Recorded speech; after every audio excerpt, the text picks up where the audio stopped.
So, ayun po what's up sa inyo mga kamoto. Tapos ko lang maligo at medyo hapon na ngayon. So, ang gagawin natin ngayon is papakita ko sa inyo kung gano'ng kalakas yung ilaw ng Mio Gear. Yun. So, night ride. Dito ako sa Buwarion ngayon. Uwi ako ng Alaminos. So, magdadrive lang ako sa Alaminos, ikot-ikot lang, night ride. Tapos check nyo na rin kung gaano kaliwanag yung ilaw ng Mio Gear 125. Tapos magbibigay rin ako ng comments ko or something. Yeah, so panoorin nyo tong video na to. Let's go. 3, 2, 1. Ayun po ayan, medyo madilim na, saka ulap. So may chance na maabutan ako ng ulan sa daan. Pero wag naman sana. First time na mababasa si Blackie ng ulan, if ever umulan na. So yun, dito na ako sa daan. Pakaalis ko lang. Pupunta ako ng Alaminos para mag-vlog, para pakita ko kung gaano kaliwanag yung ilaw ng ating Mio Gear, si Blackie. So ayan na yung tinakbo niya, 322 kilometers na ang tinakbo si Blackie.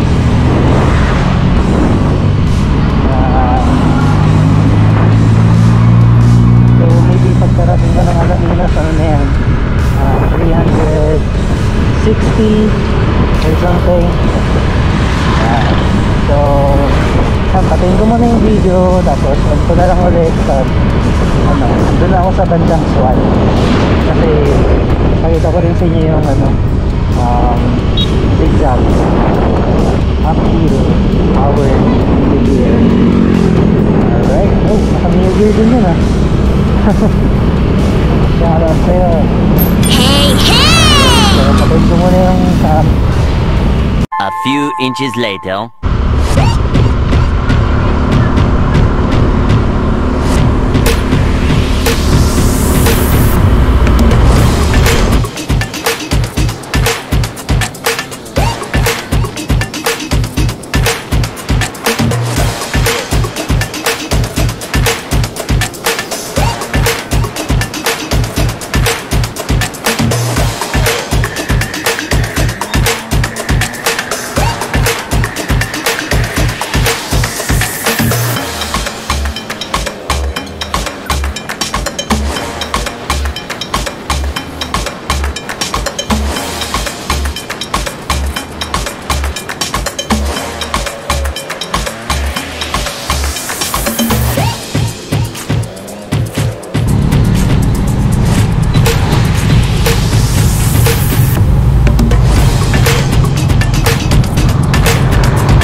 Segway lang tayo.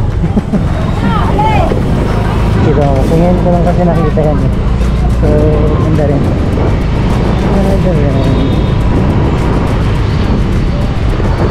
Dito na tayo sa bayan ng Sol. At yun na nga, malapit na tayo sa zigzag. So kung galing kayo ng Swal, tapos papunta kayo ng Alaminos, Bolinaw, vice versa, matadaanan nyo yung zigzag. So since pupunta tayo doon pataas, dito mo na hindi ko pa sa sinufull throttle lang kasi brake yun pa lang. Kita nyo kung kaya ba na clear yung uphill. Yung nasa masyadong uphill pero yun nga, zigzag na medyo uphill din.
Slow down tayo lang tayo ng konti para marinig nyo yung mga sasabihin ko. So ayun, kitang-kita nyo naman kayang-kaya ni New Year yung akyatan sa Sualdo.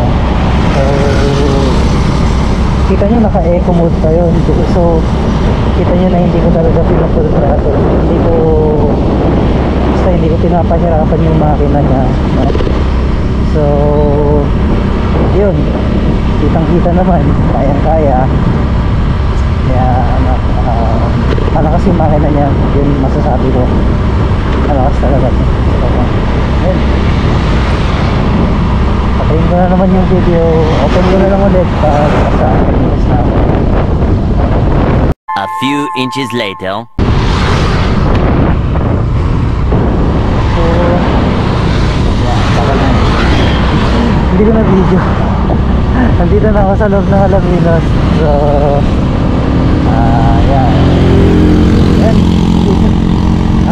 Yan yung ilaw niya pala. Yan yung ilaw ng New Year. Naka low yan. Mamaya pag wala ng pasalubong, try natin i-high. Ayan, wala na. So try natin i-high, no? Yan. Yan sa kaliwanag. So para sa akin, okay na siya. Okay na. So kung i-rate mo siya sa ilaw, para sa akin para siyang 8 out of 10 kasi hindi siya masyadong maliwanag, pero okay na, goods na siya, goods. Ayan, so ayan, maglilibot-libot lang ako sa Alaminos para makita nyo rin yung bayan, at saka punta rin ako sa Lookout Wharf. Saka sa Lookout Wharf gagawin ko doon. Yun, so ano lang,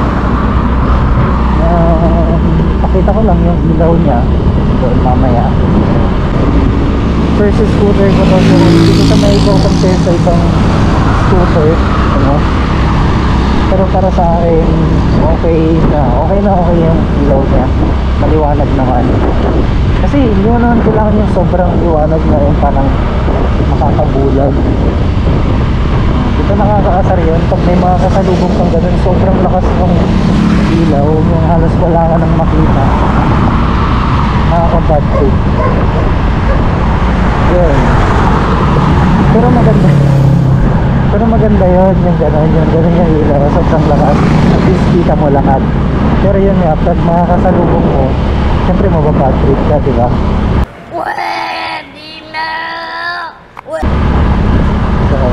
na to, hindi siya nakakasilaw masyado kahit nakakaisya.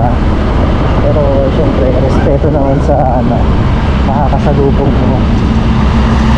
Lalo na yung mga malabo yung mata. Kagaya ko, pag hindi ko suot yung salamin, no, malabo yung mata ko, kaya dahan-dahan na ako magpatakbo. Pero ngayon suot ko yung salamin ko kasi medyo mahina na yung mata ko kahit matilig. Yan. Enjoy nyo na lang yung video, no. Alaminos City, bayan ng Alaminos City.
pala yung Alaminos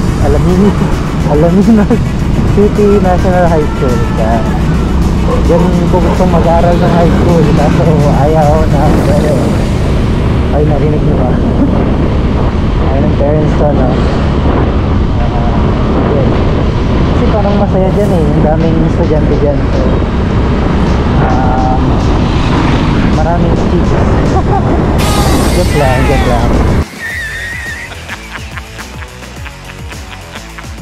Hindi ako chick boy, hindi ako chick boy nung high school ako. Ayun.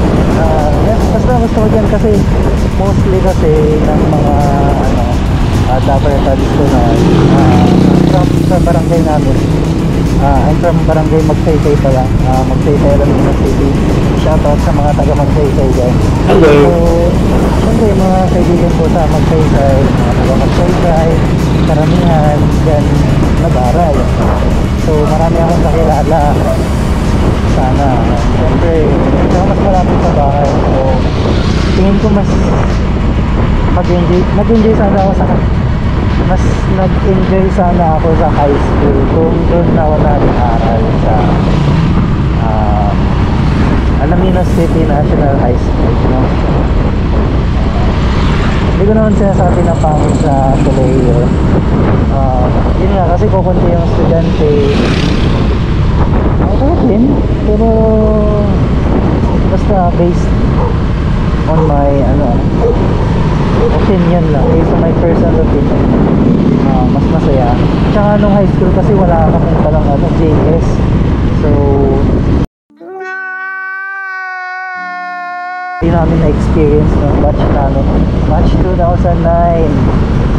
Leo San Jose de Alaminos. Yan, shout out sa inyo. Kamusta kayo? Yun, hindi namin na-enjoy kasi walang JS, so one of parang main events main event sa high school is yung JS. Namin na-experience, no?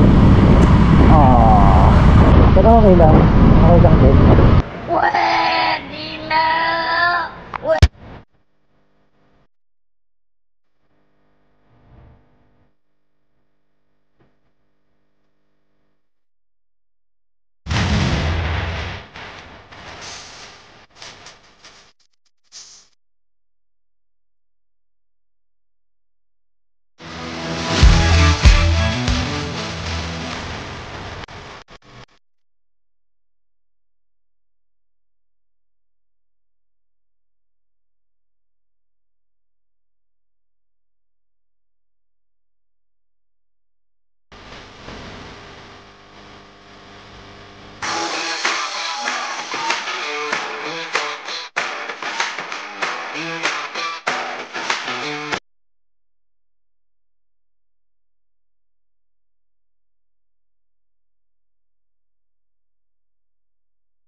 Boom!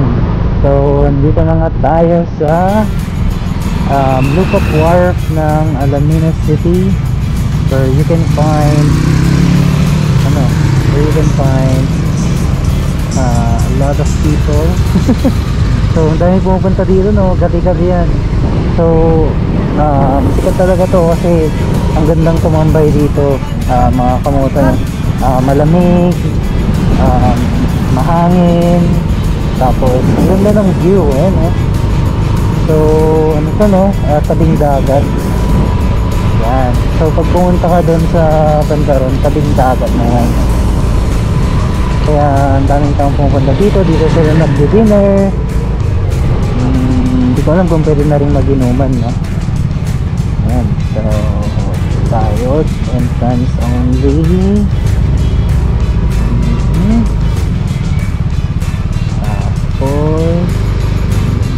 Yeah, so maganda dito, guys.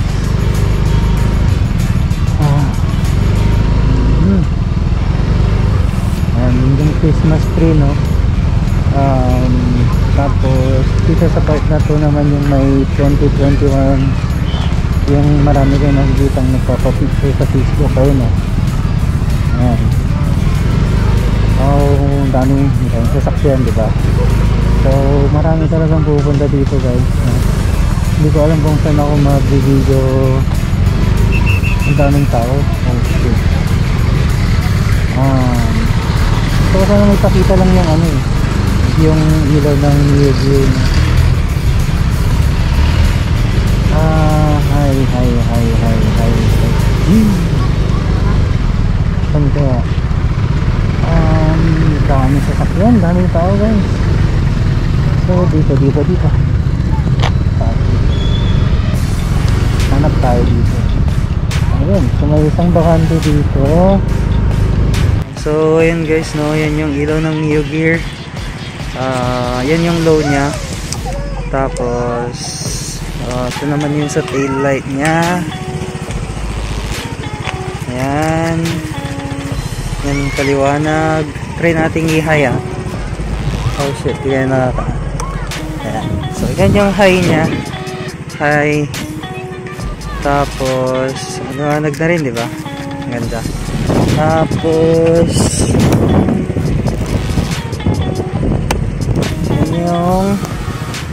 yan yung caution nya.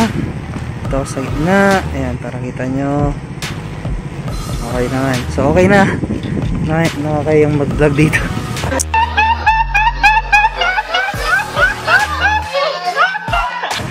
Parang may gustong mag-park. So ayan, dito na. A few moments later. So malapit na ako sa bahay ng mga kamoto. At dito na part may mga nangahabol na aso, no. Sana hindi ako habulin. Yan. So time check natin. Makita. Oh shit. Huwag niyo akong hahabulin. Oh no. Time check natin, no? 9:17 ay 7:17. So ngayong oras na to ay may tao. Sasabihin ko sana walang katao-tao.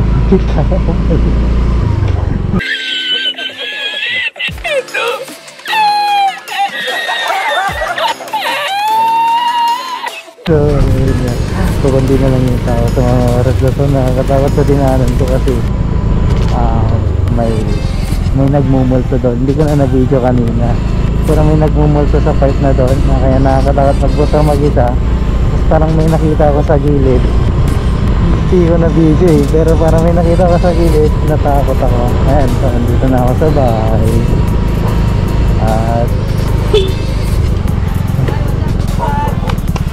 At dito yung mga pamangkin ko. Ayan. Ganda talaga ng bagong nabasa, gear. Paano masabi? Road test. Baka matumbang mo eh. Dito. May daw niya prop. Uwa. Baka matumba niya to eh. Parang wala magtiwala si Tito man.